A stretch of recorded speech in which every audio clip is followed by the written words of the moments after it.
नमस्कार दोस्तों, आपका स्वागत है आप ही के चैनल रियल लॉ विद अनुज में। आज इस वीडियो में हम समझने की कोशिश करेंगे national capital territory of Delhi का गवर्नेंस फ्रेमवर्क। हम कॉन्स्टिट्यूशनल प्रोविजंस के साथ साथ उन जुडिशियल गाइडलाइंस को भी डिस्कस करेंगे जो दिल्ली की एडमिनिस्ट्रेशन को शेप करती हैं। तो चलिए शुरू करते हैं। दिल्ली एक अलग ही पहचान रखता है।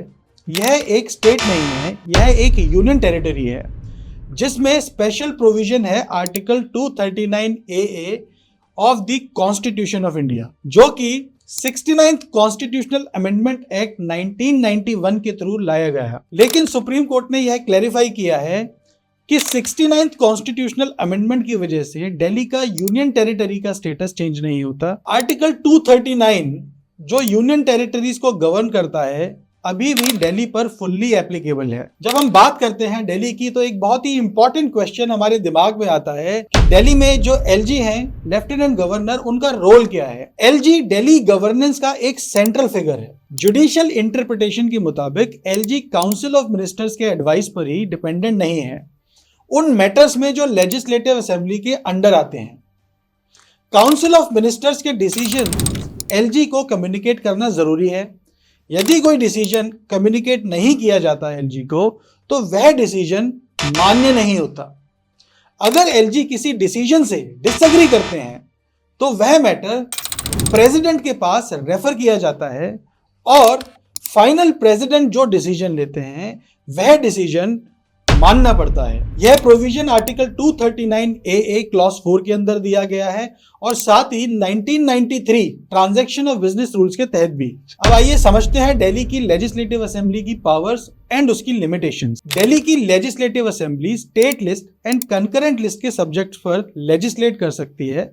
लेजिस्लेट करने का मतलब है कानून बना सकती है, लेकिन इसमें एक्सेप्शन है। स्टेट लिस्ट के एंट्री 1, 2 एंड 18 पर दिल्ली की लेजिस्लेटिव असेंबली लेजिस्लेट नहीं कर सकती। इसीलिए public order, police and land के ऊपर दिल्ली गवर्नमेंट का पावर नहीं है। और क्योंकि दिल्ली यूनियन टेरिटरी है इसीलिए इन 3 आइटम्स के ऊपर यानी कि public order, police and land, इनके ऊपर सेंट्रल गवर्नमेंट का पावर इस्तेमाल किया जाता है। जुडिशरी ने भी क्लैरिफाई किया है कि सर्विसेज लेजिस्लेटिव असेंबली के परव्यू के बाहर है और इस पर एलजी का अथॉरिटी है और इसीलिए एंटी करप्शन ब्रांच यानी कि एसीबी भी सेंट्रल गवर्नमेंट के ज्यूरिसडिक्शन में आता है। इसमें जो डायरेक्शंस और पावर्स हैं वो सेंट्रल गवर्नमेंट की इस्तेमाल की जाएंगी, ना कि दिल्ली गवर्नमेंट की। बात करते हैं कुछ ऐसी गाइडलाइंस की जो एलजी के कंकरेंस के बिना बनाई गई थी और सब्सिक्वेंटली हाई कोर्ट ने उनको इलीगल ठहराया। इसमें पहला है सीएनजी फिटनेस सर्टिफिकेट ग्रांट की इंक्वायरी। दूसरा है दिल्ली और डिस्ट्रिक्ट क्रिकेट एसोसिएशन यानी कि डीडीसीए में इनरेगुलरिटीज की इन्वेस्टिगेशन। ये दोनों अनकॉन्स्टिट्यूशनल डिक्लेयर करे गए क्योंकि एलजी के अप्रूवल के बिना बनाए गए थे, जो रूल्स के अगेंस्ट है। पॉलिसी एंड एडमिनिस्ट्रेटिव एक्शंस की बात करते हैं।